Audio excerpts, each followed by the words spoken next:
Halo semuanya, perkenalkan nama aku Grace Fidensia Putri. Saya berasal dari kelas Manajemen Informatika A dengan NIM 2403013945. Jadi di video kali ini saya akan menjelaskan penjelasan lebih dalam tentang alokasi memori. Halo teman-teman, pernahkah kalian bertanya-tanya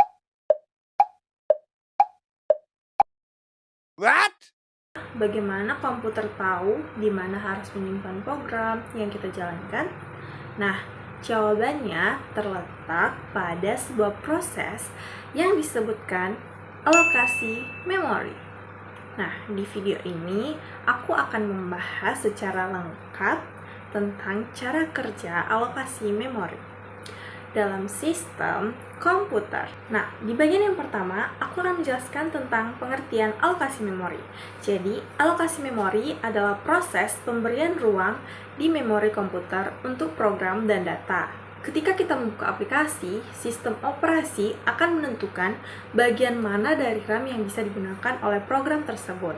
Proses ini penting agar setiap program bisa berjalan tanpa saling mengganggu dan memori bisa digunakan secara efisien.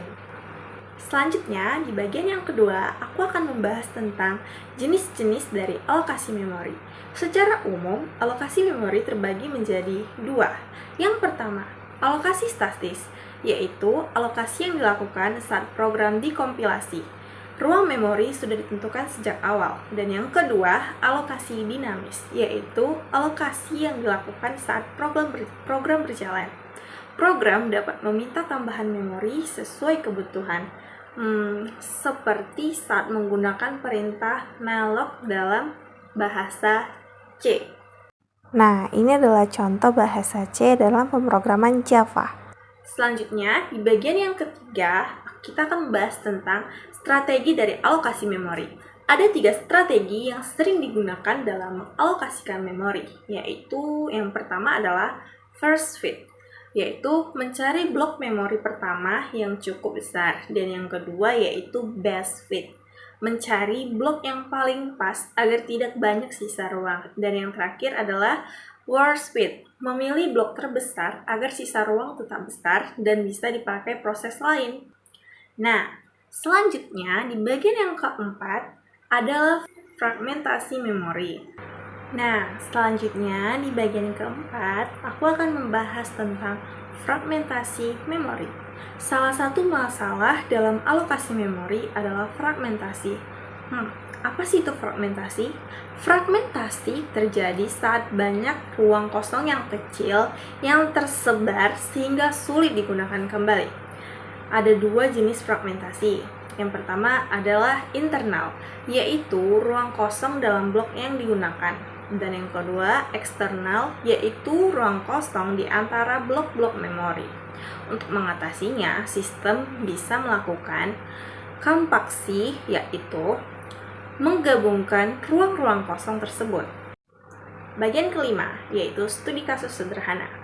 Bayangkan kamu membuka aplikasi pemutar musik, kemudian membuka browser, lalu editor video.